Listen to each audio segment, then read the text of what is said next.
এডিসিতে বেআইনি নিয়োগ বাতিলের দাবিতে সরব গণমুক্তি পরিষদ। সোমবার ৭ দফা দাবিতে আগরতলা রাস্তাবল ময়দান সংলগ্ন স্বামী বিবেকানন্দ মূর্তির পাদতলে গণ অবস্থানে মিলিত হন নেতৃত্ব। তাদের সাথে ছিলেন দুই বাম ছাত্র যুব সংগঠন টিওয়াইএফ টিএসইউর নেতারাও। এই দাবিকে সমর্থন জানাতে গণ অবস্থানে যান বিরোধী দলনেতা জিতেন্দ্র চৌধুরী। তাদের দাবি, বেআইনি নিয়োগ বাতিল করে অবিলম্বে সুষ্ঠু নিয়োগ প্রক্রিয়ার মাধ্যমে সকল শূন্যপদ পূরণ করতে হবে। ১২৫তম সংবিধান সংশোধন বিল পাশ করা প্রভৃতি তাদের দাবি। আমরা শুনবো এ ব্যাপারে বিস্তারিত।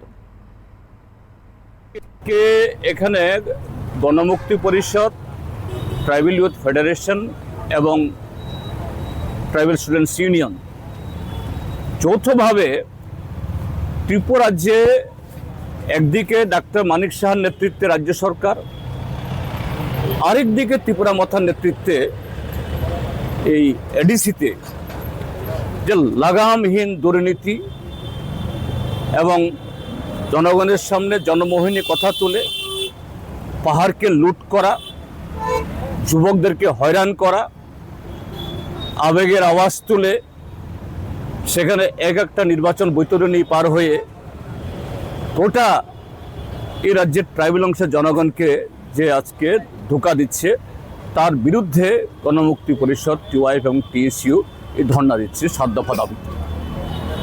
এই দাবিগুলোতে অন্যতম হলো সম্প্রতি যে এডিসিতে বিনা ইন্টারভিউ, বিনা নোটিশ এবং কোনো ধরনের নিয়মকানুন না মেনে ২৫০-এর বেশি চাকরি তারা দিয়েছে, এটা যেন বাতিল করা হয় আর অপরাধীদের যাতে শাস্তি প্রদান করা হয়।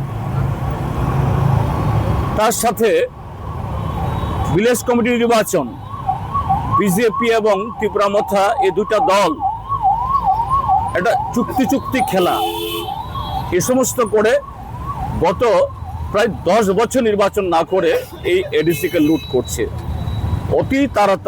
যত তাড়াতাড়ি সম্ভব এই ভিলেজ কমিটির ইলেকশন যাতে ঘোষণা হয়।